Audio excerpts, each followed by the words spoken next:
Hello everyone, welcome to the online coaching. और मैं हूं स्नेहा। तो आज चलिए आज की क्लास स्टार्ट करते हैं। आज की जो क्लास है मेरी वो फर्स्ट क्लास है। तो इसमें मैं आप लोगों को एक इंट्रोडक्शन बताने वाली हूं। चैप्टर नंबर 4 आज हम लोग पढ़ने वाले हैं क्लास 11 का, जिसका नाम है प्राणी जगत या जंतु जगत इसे कहा जाता है। इंग्लिश में एनिमल किंगडम या किंगडम एनिमिलिया इसे हम बोल सकते हैं। तो बेसिकली आज इंट्रोडक्शन देखने वाले हैं। इस चैप्टर से रिलेटेड हम कोई भी टॉपिक आज नहीं पढ़ेंगे, ठीक है, लेकिन वो सारी चीज़ों के बारे में आज मैं आपको बताने वाली हूँ जो इस चैप्टर को पढ़ने के लिए इम्पॉर्टेंट है, ठीक है। तो चलिए बिल्कुल बेसिक से स्टार्ट करते हैं। तो आज की जो हमारी क्लास है वो क्या है, एक इंट्रोडक्शन क्लास है, ठीक है, एक इंट्रोडक्शन क्लास है।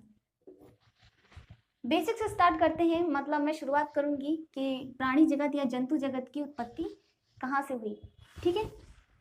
तो हम लोग जानते हैं, तो एक ग्रीक साइंटिस्ट थे, या हम कह सकते हैं एक यूनानी दार्शनिक थे जिनका नाम था अरस्तु, ठीक है। ग्रीक भाषा में इन्हें एरिस्टोटल भी कहा जाता था, फिर हिंदी में इनके नाम को अरस्तु कन्वर्ट कर दिया, ठीक है। अरस्तु थे, इंग्लिश में भी लिख दो एरिस्टोटल, ठीक है, एरिस्टोटल। इन्होंने कहा कि बायोलॉजी को अगर हम सारे बायोलॉजी को एक कंबाइंड रूप से अगर देखें तो उसमें पढ़ना क्या है, मुश्किल है। उसमें बहुत सारी चीजें हैं बायोलॉजी में, है ना। तो इन्होंने क्या किया, बायोलॉजी को यानी जीव विज्ञान को सरल और सटीक बनाने के लिए, यानी इसका जो अध्ययन है, जो इसकी स्टडी है बायोलॉजी की, वो इजी हो जाए, इसीलिए इन्होंने बायोलॉजी को कहा कि हम इसे दो कैटेगरीज में डिवाइड करके पढ़ेंगे, ठीक है। इसे हम क्या करेंगे, दो भागों में बांट के पढ़ेंगे, जिनमें से पहले जो हमारी कैटेगरी या पहला जो पार्ट है वो है पादप जगत।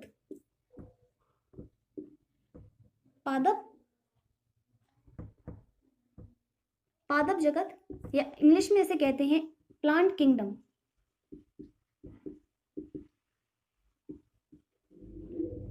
या किंगडम प्लांटेरम भी ऐसे बोल सकते हो, ठीक है। पादप जगत या वनस्पति जगत, ठीक है।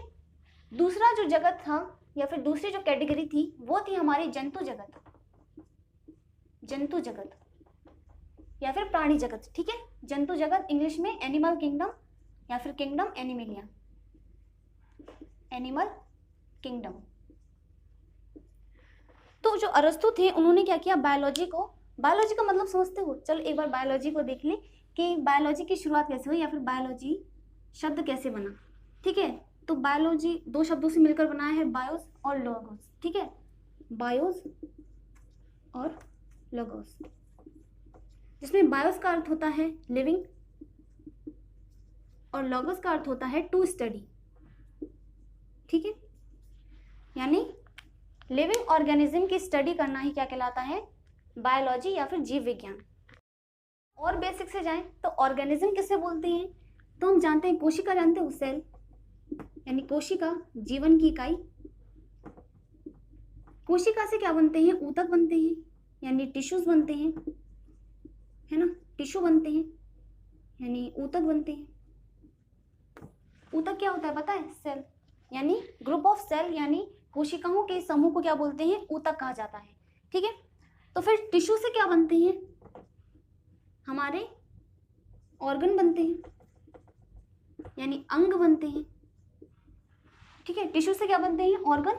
फिर ऑर्गन से हमारे बनते हैं ऑर्गन सिस्टम, ऑर्गन से क्या बनता है, ऑर्गन सिस्टम बनता है, अंग तंत्र, ठीक है, अंग तंत्र बनता है।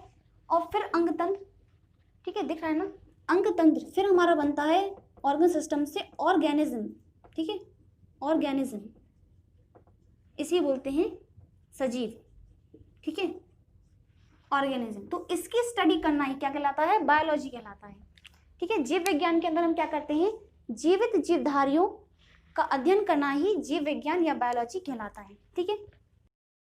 तो पादप जगत या प्लांट किंगडम के अंडर में हम क्या पढ़ेंगे, प्लांट्स के बारे में, ठीक है, प्लांट्स के बारे में पढ़ेंगे। और जंतु जगत के अंदर हम क्या पढ़ेंगे, किन के बारे में, एनिमल्स के बारे में, ठीक है, एनिमल्स की क्या करेंगे, स्टडी करेंगे। तो अरस्तु ने बायोलॉजी को थोड़ा सा इजी बना दिया, दो पार्ट्स में डिवाइड करके। इसके बाद एक नए वैज्ञानिक आए जिनका नाम था कार्ल लिनियस। ठीक है, इंग्लिश में भी इन्हें कहा जाता है कैरोलस लिनियस।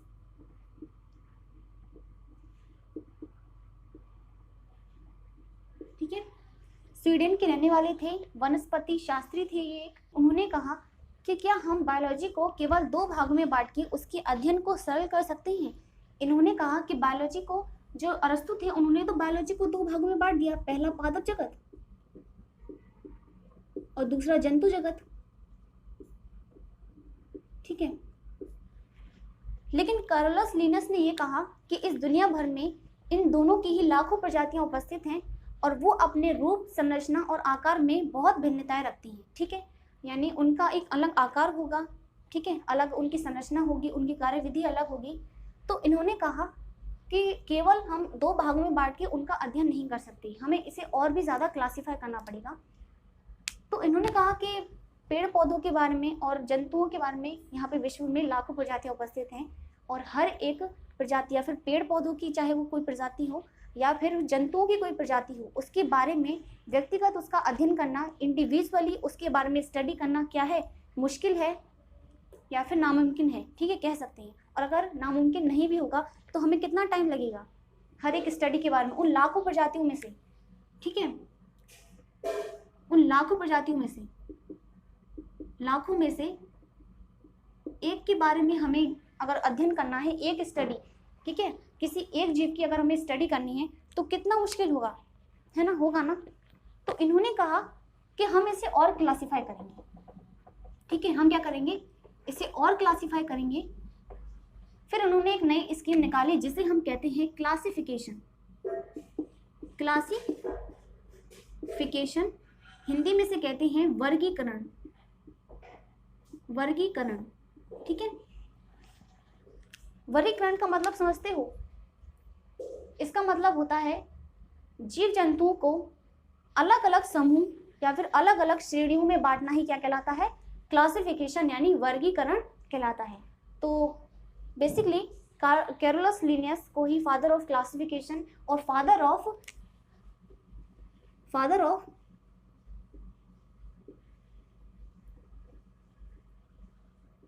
मॉडर्न टेक्सोनॉमी भी कहा जाता है। ठीक है, मॉडर्न टेक्सोनॉमी यानी आधुनिक वर्गीकरण के पिता भी इन्हें कहा जाता है। ठीक है, तो एक छोटे एग्जाम्पल से अगर इसे समझने की कोशिश करें तो क्लासिफिकेशन का मतलब होता क्या है। ठीक है, क्लासिफिकेशन का मतलब क्या होता है, मान लो कि एक सर्कल है या फिर एक ग्राउंड है जिसमें आपके 50% पक्षी हैं। ठीक है, 10% चीते हैं, चीता समझते हो, टाइगर। ठीक है, 5% इसमें मछली हैं, 30% इसमें मनुष्य हैं। हम भी तो जंतु जगत में आते हैं ना। संकॉर्डेटा में आप अभी पढ़ोगे, मैमेलिया वर्ग जो होता है उसमें मनुष्य की ही वर्णन है। ठीक है, मनुष्य के बारे में, स्तनधारी जीव जिन्हें बोलते हैं। ठीक है, तो 30% इसमें मनुष्य हैं, समझ लो 4% इसमें हाथी हैं और 3% इसमें क्या है, जिराफ हैं।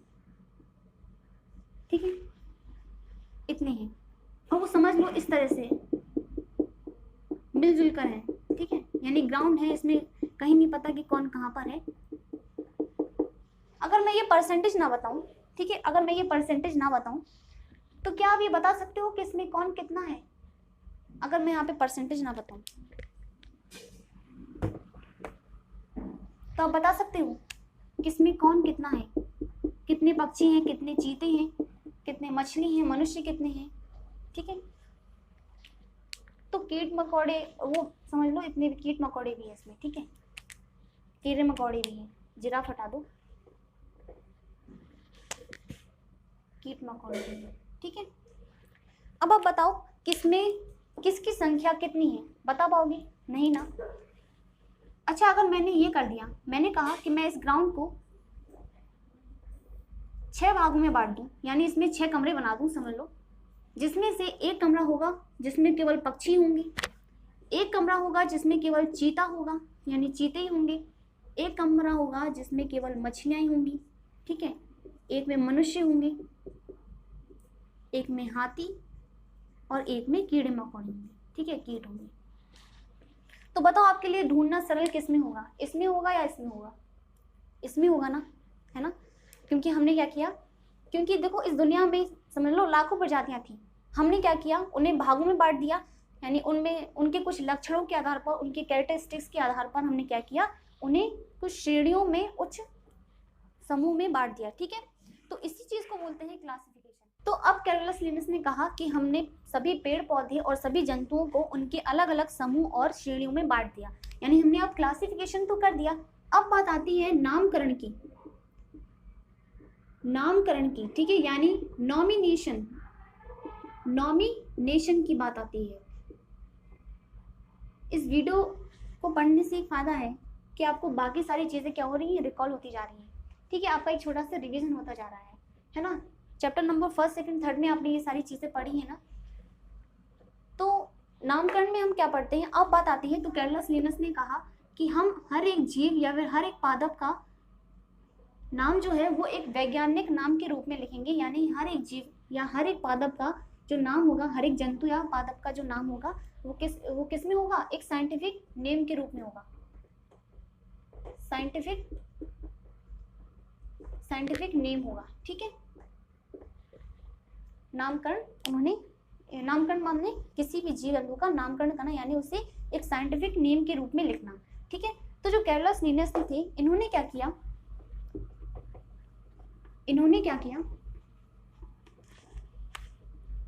1751 में इन्होंने एक बुक अनाउंस की जिसका नाम था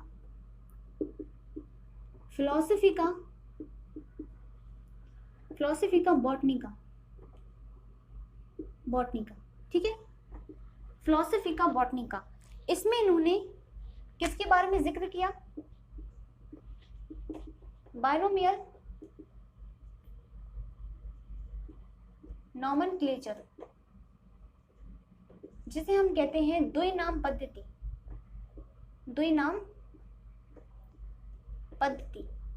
या फिर द्विपद नामकरण इसे कह सकते हैं, ठीक है।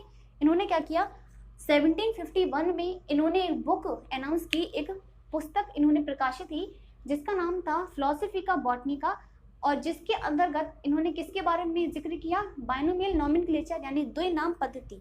द्विनाम पद्धति का अर्थ क्या होता है, यानी हम जो जीव का नाम होता है वो 2 पदों में लिखा जाता है, ठीक है, 2 भागों में या 2 शब्दों में लिखा जाता है, जिसमें से पहला शब्द होता है वंश यानी जीनस का,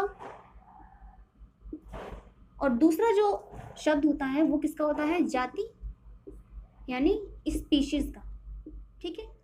इसी तरीके से अब इन्होंने क्या किया कि 1751 में कैरोलस लिनस ने एक और बुक बनाई जिसका नाम था स्पीशीज प्लांटेरम, ठीक है, स्पीशीज प्लांटेरम। इसके अंदर इन्होंने क्या किया, प्लांट्स की स्पीशीज प्लांटेरम, इसके अंदर इन्होंने प्लांट्स की 5900 प्रजातियां, 5900 प्रजातियों का वहां पर क्या क्या वर्णन किया, यानी 5900 प्रजातियों के बारे में उन्होंने वहां पर स्पीशीज प्लांटेरम में दिया है, ठीक है। इसी प्रकार से 1758 में एक और वो बनाई जिसका नाम था सिस्टेमा नेचुरी, ठीक है, सिस्टेमा नेचुरी, और इसमें इन्होंने एनिमल्स की यानी जंतुओं की 4326, ठीक है, 4326 प्रजातियों के बारे में वहां पर वर्णन किया, यानी वहां पर इतनी प्रजातियों का नामकरण, वर्गीकरण वहां पर दिया हुआ है। तो ये हमने पढ़ा द्विनाम पद्धति के बारे में, यानी हम किसी भी जीव जंतु या किसी भी पादप का जो नाम होता है वो 2 भागों में लिखते हैं। पहला जो शब्द होता है वो वंश का होता है यानी जीनस का होता है, और दूसरा जो शब्द होता है वो जाति यानी स्पीशीज का होता है, ठीक है। इसी तरीके से त्रिनाम पद्धति भी होती है, एक त्रिनाम पद्धति होती है जिसे इंग्लिश में ट्राइनोमियल नॉमेनक्लेचर कहते हैं, ठीक है, नॉमेनक्लेचर कहते हैं। इसमें क्या करते हैं, हम किसी जीव या फिर किसी भी पादप या जंतु का जो नाम होता है वो हम 3 शब्दों से मिलकर बना होता है, यानी 3 शब्दों से मिलकर बना होता है। पहला वंश, दूसरा जाति और तीसरा उपजाति। ठीक है, उपजाति। For example homo sapiens, homo sapiens और सेपियंस, यानी ये उसका वंश का नाम हो गया, ये इसका जाति और ये हो गई उसकी क्या, उपजाति हो गई। ठीक है, फॉर एग्जाम्पल मेरे नाम से, ठीक है, मेरा नाम क्या है, स्नेहा सिंह राइटर। ठीक है, तो ये भी क्या हो गया, मेरा वंश का नाम, जाति का नाम और उपजाति का नाम। ठीक है, तो यही होती है त्रिनाम पद्धति। इसी प्रकार से एक और होती है बहुनाम पद्धति या फिर बहुपद नामकरण। ठीक है, बहुपद नामकरण, जिसमें हम किसी जीव या किसी पादप का जो नाम होता है वो कई नामों में लिखते हैं, थोड़ा बड़ा नाम हो जाता है। ठीक है, लेकिन उसे इतना ज़्यादा प्रकाशित नहीं किया गया है। अब के लिए जो बेसिकली वो क्या है, द्विनाम पद्धति ही है। ठीक है, इंपॉर्टेंट क्या है, द्विनाम पद्धति ही है। तो जो अरस्तु थे उन्होंने क्या किया था, बायोलॉजी को 2 भागों में बांट दिया था। पहला हमारा था पादप जगत, है ना, एक था हमारा पादप जगत और दूसरा हमारा था जंतु जगत। ठीक है, दूसरा हमारा था जंतु जगत। पादप जगत के अंदर हम पेड़ पौधों के बारे में पढ़ते हैं, पेड़ पौधे, ठीक है, इनके बारे में अध्ययन करते हैं। और जंतु जगत के अंदर हम लोग क्या करते हैं, जंतु या ठीक है, जंतुओं के बारे में अध्ययन करते हैं। अगर मैं देखूं तो क्लासिफिकेशन हमने किया था, तो फिर हम क्या करते हैं, पेड़ पौधे भी बहुत तरह के होते हैं, ब्रायोफाइट और थैलोफाइट बहुत तरह के होते हैं। उनमें फिर हम जाएं तो शैवाल, कवक और जीवाणु, फिर इसी तरीके से आवर्त बीजी, अनावर्त बीजी। आवर्त बीजी में फिर हम देखते हैं एक बीजपत्री पौधे कौन से होते हैं, द्विबीजपत्री कौन से होते हैं, है ना। तो इस तरह से क्लासिफिकेशन क्या होता है, क्लासिफिकेशन जो होता है वो बढ़ता चला जाता है। फिर इस तरह से हम किसी पेड़ के बारे में उसकी स्ट्रक्चर को देखते हैं, जड़, पत्ती, तना, इन सब चीज़ों के बारे में अध्ययन करते हैं। इसी तरीके से जंतुओं में भी, फिर हम जंतुओं में भी देखते हैं ऊतक क्या होता है, फिर उसकी कई संरचनाएं होती हैं, है ना, कई टाइप की। हम लोग अभी इसके आगे वाले जो टॉपिक आएगा, जो नेक्स्ट टॉपिक होगा, उसमें हम पढ़ेंगे जंतुओं का वर्गीकरण। तो उसी में हम ये सारी चीज़ें देखेंगे कि उन्हें कितने संघों में बांटा है, कौन कौन से संघ हैं, किसमें किन किन लक्षणों को ध्यान में देखते हुए उनका वर्गीकरण या क्लासिफिकेशन किया जाता है। ठीक है, तो आज की क्लास में हम लोगों ने बेसिक सा इंट्रोडक्शन देखा इस चैप्टर से रिलेटेड कि हमें इस चैप्टर को पढ़ने के लिए किन किन चीज़ों की ज़रूरत होती है। तो अब हमें नेक्स्ट जो हमारी वीडियो आएगी उसमें हम लोगों को स्टार्ट करना है प्राणी जगत। और प्राणी जगत में आपकी 2 चीज़ें दी गई हैं। पहला आपको 2 चीज़ें पढ़नी है इसमें। पहला है वर्गीकरण का आधार, वर्गीकरण का आधार यानी basis of classification, basis of classification. ठीक है, और दूसरी जो चीज आपको पढ़नी है वो है, हिंदी में लिख देती हूँ, ठीक है, दूसरी जो चीज आपको पढ़नी है वो है जंतुओं का वर्गीकरण। ठीक है, जंतुओं का वर्गीकरण यानी क्लासिफिकेशन, क्लासिफिकेशन ऑफ एनिमल्स। ठीक है, क्लासिफिकेशन ऑफ एनिमल्स। तो ये 2 टॉपिक हमें पढ़ने हैं। नेक्स्ट वीडियो से हम लोग जो नेक्स्ट वीडियो आएगी उसमें हम लोग बेसिस ऑफ क्लासिफिकेशन के बारे में पढ़ेंगे, यानी किन किन लक्षणों के आधार पर ऐसी कौन कौन सी चीज़ें हैं जिन्हें हम ध्यान में रखकर जो जीव होते हैं, जो जंतु होते हैं, उनका वर्गीकरण करते हैं यानी क्लासिफिकेशन करते हैं। ठीक है, तो आई होप कि आपको ये वीडियो पसंद आई हो। So thank you so much guys for watching this video.